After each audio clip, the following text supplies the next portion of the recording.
Boa tarde, meus amores. Tudo bem com vocês, meus anjos? Que maravilha! Sejam todos muito bem-vindos a mais uma tarde de estudos. Exatamente.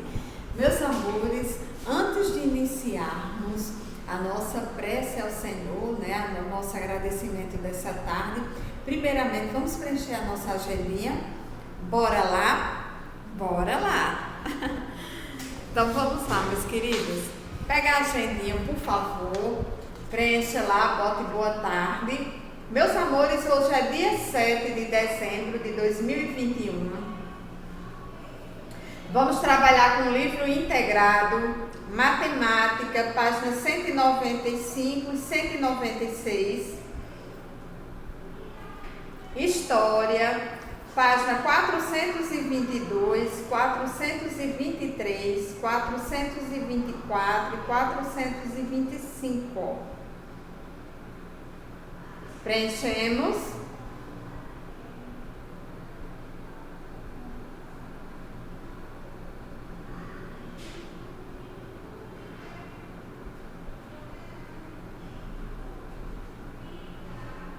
Prontinho. Muito bem. Agora, meus amores, vamos fazer a nossa prece, não é verdade? Querido Deus, obrigado por me acompanhar. Cuide de mim durante essa tarde. Após almoçar, depois de descansar, Senhor, chegou o momento de estudar. Senhor, abençoe nossa escola, nossos professores, nossos coleguinhas e o nosso lar. Amém? Então, meus amores, vamos então começar fazendo a nossa aula explicativa e vamos pegar o nosso livro integrado, tá certo? Vamos pegar aqui o nosso livro integrado. Esse é o nosso livro integrado, assim eu aprendo. Vamos trabalhar com a disciplina de matemática. Essa é a nossa página, a página 195. Vamos trabalhar com milésimos, tá certo? Um conteúdo extremamente de fácil compreensão, tá certo? Então, nós vamos fazer algumas observações. Primeiramente, nós vamos observar, quando nós falamos sobre milésimos, nós vamos observar aqui esse desenho. Então, nós vamos observar que aqui nós temos 1000 partes iguais. Então, aqui, esse nosso, que é um inteiro, né? Tem 1000 partes iguais, do mesmo tamanho. Então, nós dizemos que aqui é um inteiro ou um milésimo, tá certo? Quando nós falamos sobre milésimo, é a menor parte. Então, essa parte aqui, ok? Nós temos... Vamos, então, compreender. Então, quando nós falamos sobre milésimos, nós vamos ter 1000 partes iguais.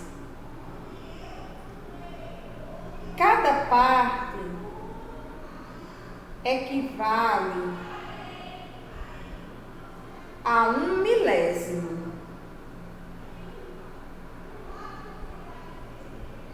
Mil milésimos equivale a um inteiro.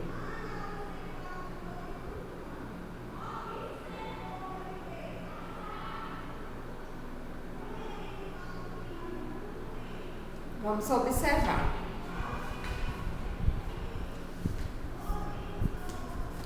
Então, aqui nós temos 1 milésimo.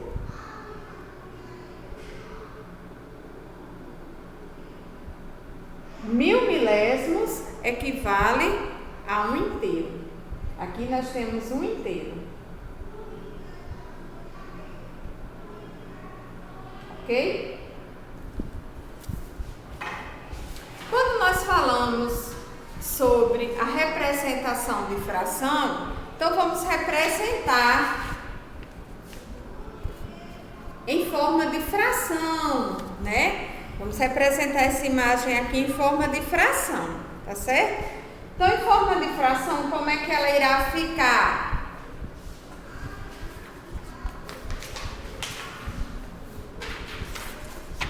Um milésimo. Então, nós temos aqui uma fração decimal, 1 milésimo. Número decimal, 1 milésimo. 1 milésimo, coloca-se os zeros, deverá-se ter 3 casas antes da vírgula. Como nós não temos nenhum número para representar a parte inteira, acrescenta-se 0. Ok? Então, aqui nós temos a fração decimal, 1 milésimo, e o número decimal, 1 milésimo.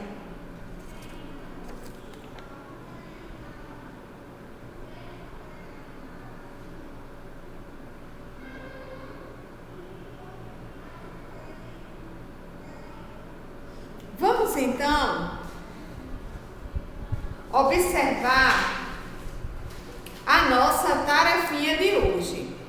Então, nós temos aí, escreva as frações na forma de número decimal. Então, nós temos as seguintes frações. Vamos observar. 14 milésimos, na nossa letrinha A, eu vou representá-la em forma de número decimal. Eu tenho 2 algarismos, eu vou colocar os 2 últimos algarismos, acrescentar o 0, vírgula 0. Eu não tenho nenhum número para completar essa casa decimal, ok? Aliás, a parte inteira. Então, como aqui eu só tenho 2 números na casa decimal, eu tenho que acrescentar um 0 antes da vírgula. Então, nós temos aqui 14 milésimos, aqui na forma de um número decimal. 3 milésimos, a mesma coisa, o número 3, eu vou acrescentar 2 zeros, vírgula, mais um 0 para completar a parte inteira. E aqui eu estou completando as casas decimais. Então, aqui eu leio 3 milésimos em forma de fração, 3 milésimos em forma de número decimal. Vamos observar o próximo número. A letra C, nós temos 347 milésimos. Como é que eu vou representar em forma de número decimal? Nós temos 1, 2, 3 algarismos. Então, eu vou escrever 347, vírgula, 0. Como eu não tenho nenhum número para acrescentar aqui na casa da parte inteira, né, dos números inteiros, então eu vou acrescentar um 0. Então, 347 milésimos. A mesma coisa vocês farão com a representação da letrinha E, que é 156 milésimos, a letra D, que é 43 milésimos, e a letra F, que é 75 milésimos. Vocês vão representar na forma de número decimal. Ok, meus amores? Tudo bem? Vamos seguir? Vamos seguir, não é verdade? Então, vamos pegar aqui a questão de número 2 e ela diz o seguinte. Vamos observar. Faça conforme o modelo. Então, esse número aqui, eu tenho 6 milésimos, 27 milésimos, 132 milésimos, 1 inteiro e 48 milésimos, 5 inteiros, 349 milésimos. Então, eu já tenho toda a representação, já está no livro com a representação. Nós temos milésimo, centésimo, décimos e unidades. Então, como é que vai ficar essa representação? 6 milésimos, é a maneira como você lê o algarismo. Então, aqui eu leio 6 milésimos.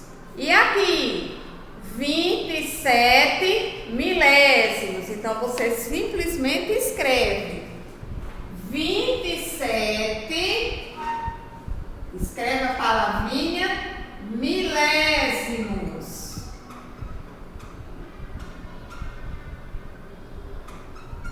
Dessa maneira, tá certo? 27 milésimos. Como é que eu leio aqui? 132 milésimos. Aí você vem lá e escreve. 132 milésimos.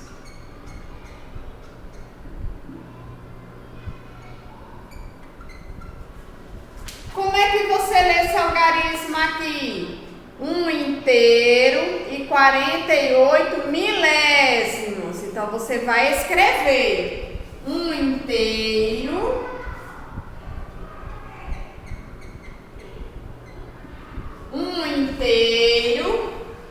e 48 milésimos.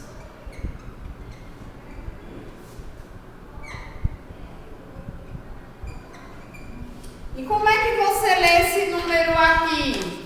5 inteiros, 349 milésimos. Então você coloca 5 inteiros, 349 milésimos aqui, tá certo? Ok, meus amores? Vamos então para cá. Então, 27 milésimos, 132 milésimos, 1 inteiro e 48 milésimos.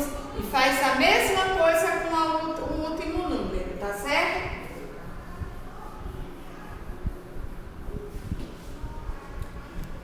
Em seguida, meus amores, nós temos a questão de número 3 e ela é para fazer o contrário, né? Na primeira questão nós representamos a fração em forma de milésimo, agora nós vamos representar o número decimal em forma de fração, tá certo?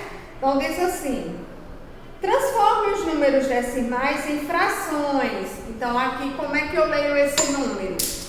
Eu leio 638, olha lá, milésimos. Então, esse algarismo ocupa a casa dos numeradores e o número 1000 ocupa a casa dos denominadores. Como é que eu leio esse número? 1 inteiro e 32 milésimos.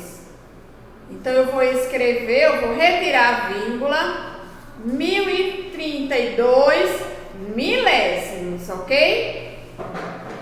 A mesma coisa vocês farão com a letrinha C, que nós temos 8 milésimos, a letra D, 182 milésimos, a letra E, 3.183 milésimos e a letra F, 23 milésimos. Retira a vírgula, acrescenta o numerador e 1000 no denominador, ok?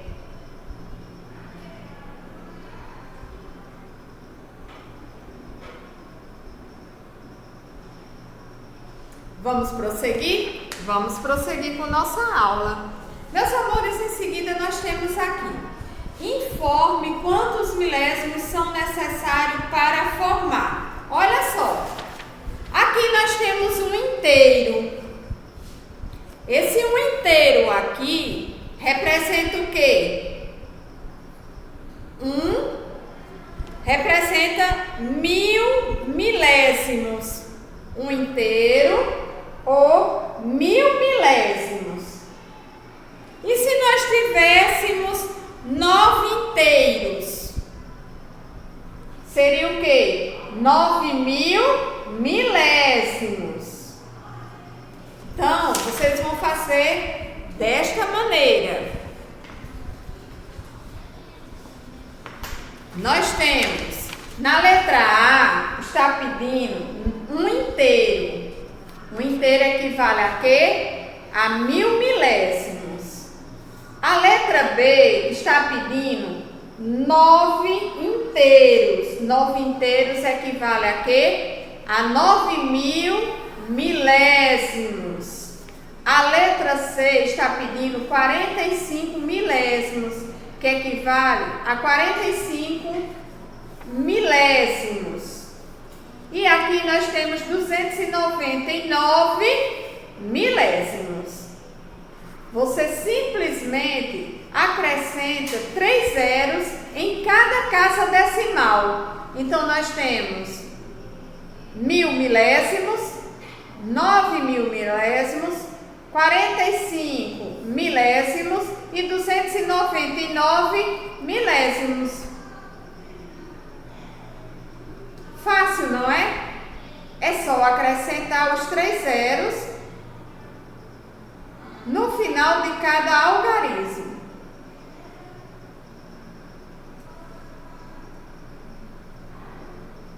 Ok, meus amores.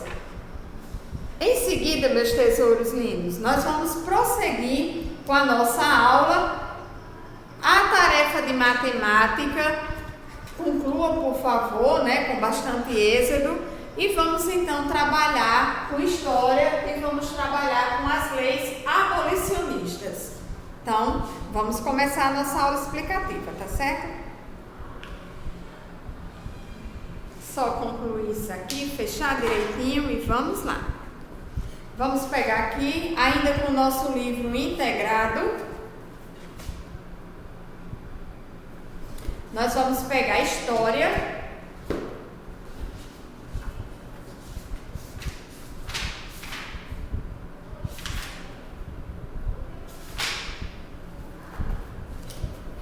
A campanha abolicionista. E vamos então começar a nossa aula explicativa de hoje, tá certo? Então, vamos iniciar.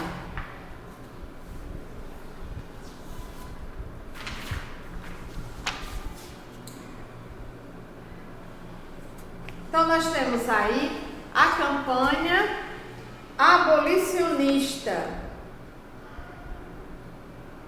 Durante mais de 300 anos, os escravos foram a principal mão de obra no Brasil.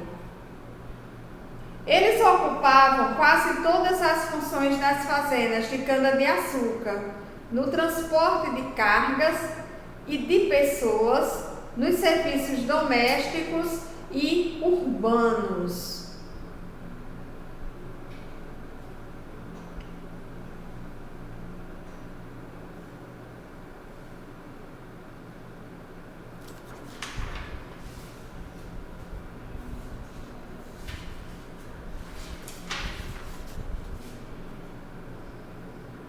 As últimas décadas do governo de Dom Pedro II foram marcadas pelas campanhas abolicionistas, compostas por jornalistas, escritores, oficiais do exército e muitas outras pessoas inconformadas com a escravidão no Brasil.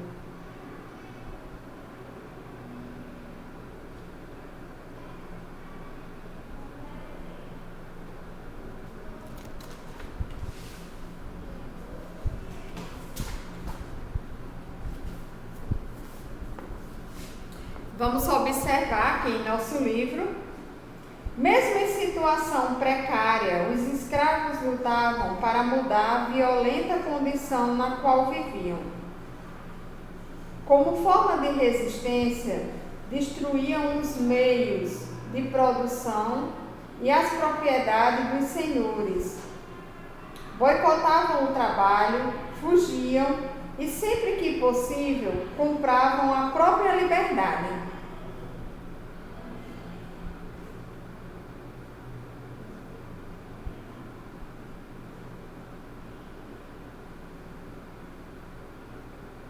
Aqui nós vamos observar, nessa imagem, Ângelo Agostini, abolicionista à direita, e os senhores de escravo à esquerda, brigam por um escravo. Então, essa imagem aqui, ela foi representada em 1887.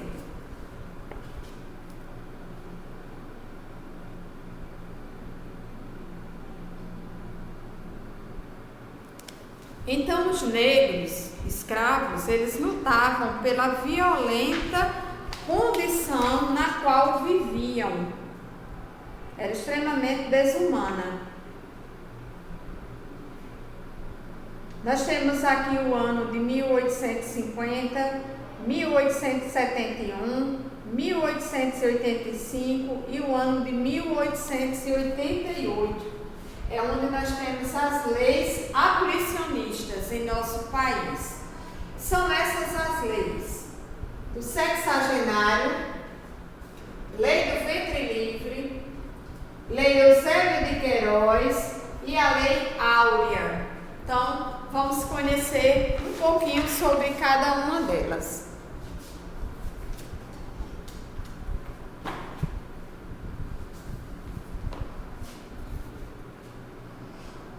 As leis pelo fim da escravidão. Um dos fatores fundamentais para o fim da escravidão no Brasil foi o apoio recebido da Inglaterra, que já havia decretado a abolição em todas as colônias. O governo inglês acreditava que a substituição de mão de obra escrava por assalariada aumentaria a comercialização e o consumo de seus produtos industrializados.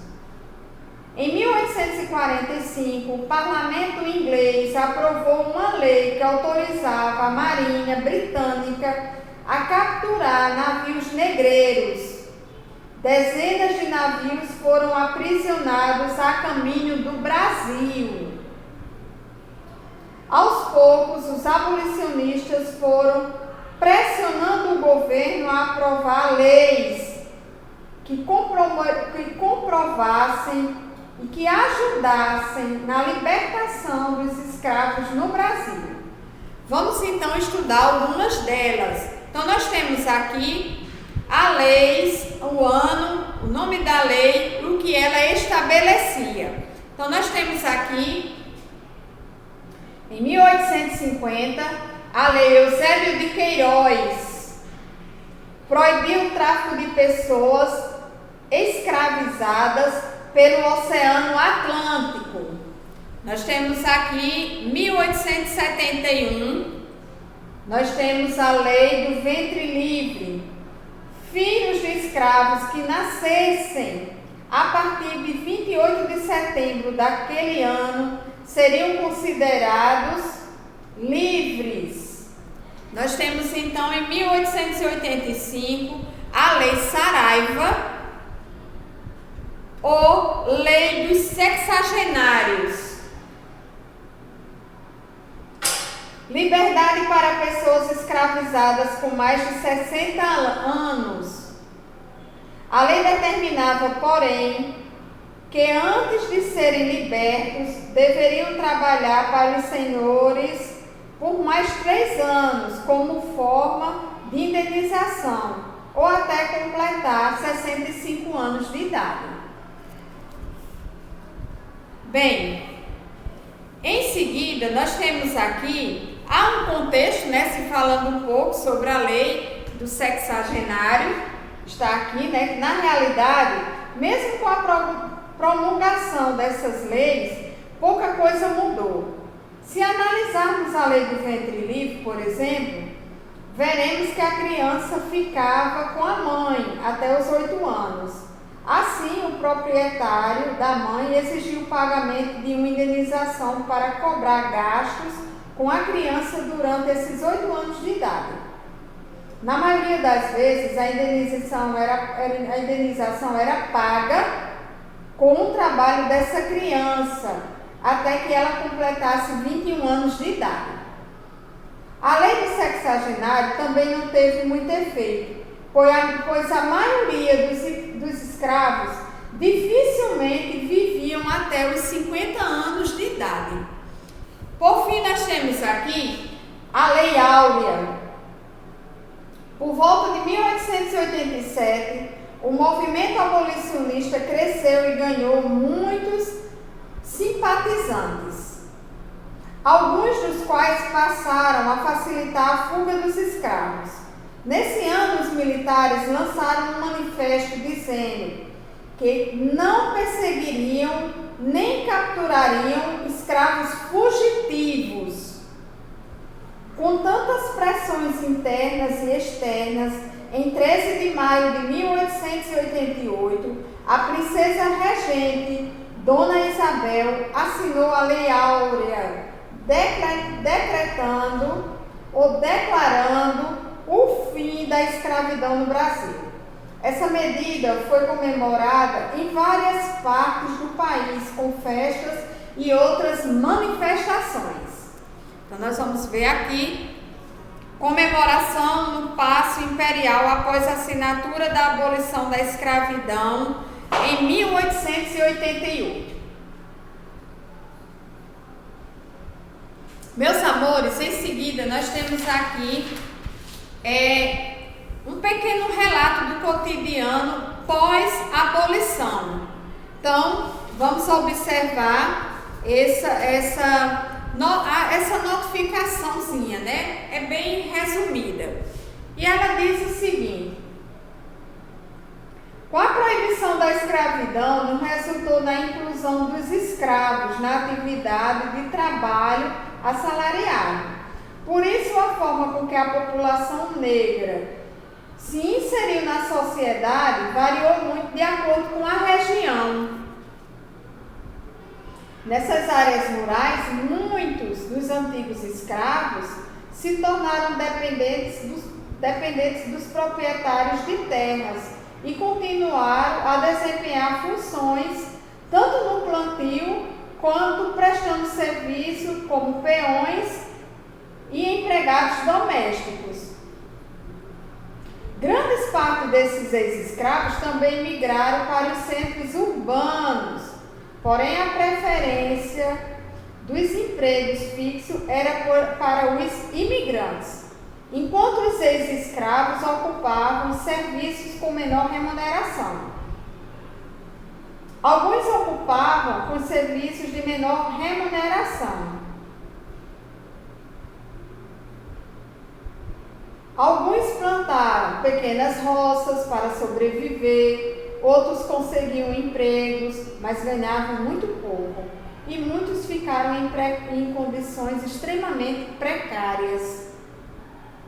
Desse modo, podemos compreender que a abolição não resolveu o problema da desigualdade racial e social em nossa sociedade. A marca da desigualdade deixada pela escravidão constitui uma dívida histórica da sociedade brasileira para com os descendentes das pessoas que foram escravizadas aqui em nosso país. Então, infelizmente, isso é uma repercussão de todo o sofrimento que foi ocasionado para todos os escravos durante anos, mais de 300 anos, em nosso país. Então, nós temos aqui uma tarefinha, e nossa tarefinha ela diz o seguinte: qual foi a lei que representou o primeiro passo a favor dos escravos? Então, se nós observarmos, a primeira lei foi a lei Eusébio de Queiroz, porque ela fez o quê? Ela proibiu que no nosso país entrassem escravos, né, retirados. Então, o tráfico de escravos foi proibido a partir da lei Eusébio de Queiroz em 1850. A questão de número 2. Que medida externa acelerou o processo de abolição da escravidão no Brasil? Questão de número 3. Por que as primeiras leis em favor dos escravos não surtiram efeitos práticos? Questão de número 4. Observe esse gráfico e diz assim: observe o gráfico a seguir e responda: como podemos explicar a diminuição no número de escravos e aumento de imigração apresentado no gráfico? Então, você vai fazer uma análise, observando aqui o aumento, que tem escravos e imigrantes em São Paulo. Então, é uma questão pessoal.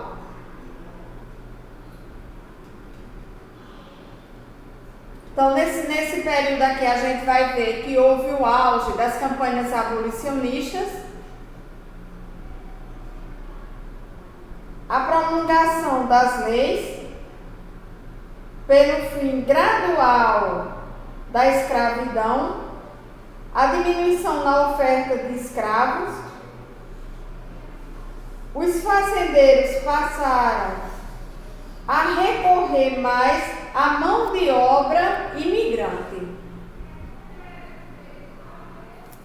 E nós temos aqui, a página 425, nós temos aqui, encontre no diagrama de palavras a seguir, necessidades básicas que os ex-escravos podiam conquistar sem ter um salário, sem ter um trabalho assalariado. Então, o que é que eles poderiam conquistar? Então, seria moradia, alimentação e educação. Moradia, alimentação e educação.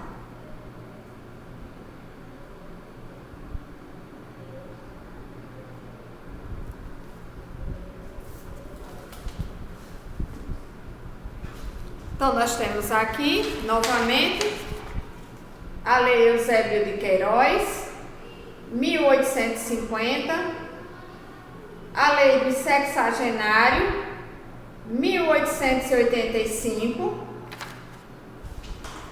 Nós temos a Lei do Ventre Livre, 1871, e a Lei Áurea, 1888.